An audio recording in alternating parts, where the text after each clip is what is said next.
In the world of Celtic mythology, where warriors, kings, and gods shape the land and history, few tales capture the essence of rivalry, honor, and savage humor like the story of Mac Da Thó.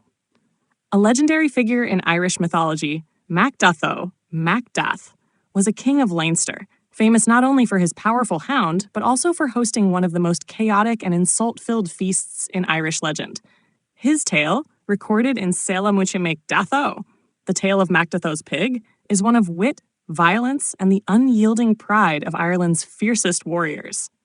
Mac Da Thó was the owner of Ailbe, a magnificent and nearly divine warhound that was coveted by both the warriors of Ulster and Connacht. This dog, described as the greatest of its kind, was no ordinary beast. It was said to have supernatural strength, a keen ability to fight, and the ability to defend entire territories.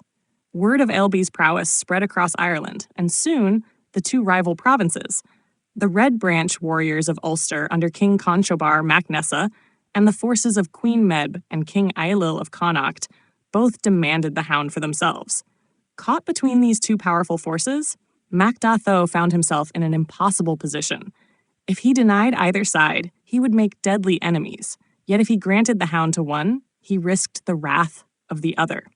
In true mythological trickster fashion, Mac Da Thó devised a cunning plan. He invited both factions to a grand feast at his hall, offering no clear decision on who would claim Ailbe. The feast, however, was far from an ordinary banquet. It became the setting for one of the most legendary contests in Irish myth, the champion's portion, Borama. In Celtic warrior culture, the greatest fighter at any gathering was entitled to the best cut of meat, usually a prize portion like the hind leg of a great pig. But at Mac Da Thó's feast, neither the Ulster nor Connacht champions would back down from claiming the honor. As the night unfolded, the bravest warriors from each side, including the mighty Tulane and the fearsome Connacht warriors, began hurling insults, boasting of their victories, and escalating the tension to a boiling point. What started as a verbal duel quickly turned into an all-out brawl, where spears, shields, and blades turned the feast into a battlefield. The warriors of Ulster and Connacht clashed violently within Mac Da Thó's hall, fighting for their pride and their claim to the champion's portion. In the chaos, Mac Da Thó's warhound, Ailbe, was let loose, adding to the destruction. The dog, caught between the two sides, ultimately fought fiercely but met a tragic fate, much like the way Ireland itself was often divided by rivalries. In the end, Ulster's warriors, led by the mighty Conall Cernach, emerged victorious, but not without cost. Blood had been spilled, insults had been carved into history, and Mac Da Thó's hall lay in ruin.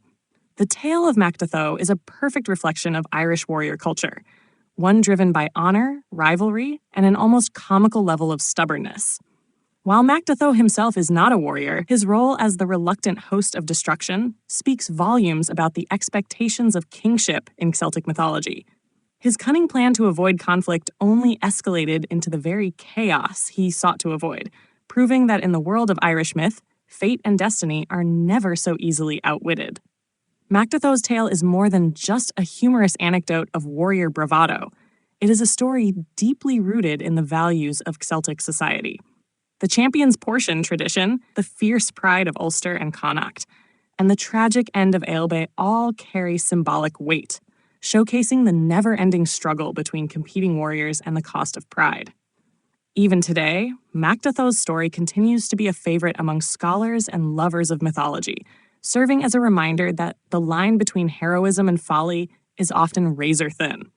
His feast remains one of the greatest legendary banquets in all of Irish myth, standing alongside the epic feasts of the gods and warriors that shaped Celtic storytelling.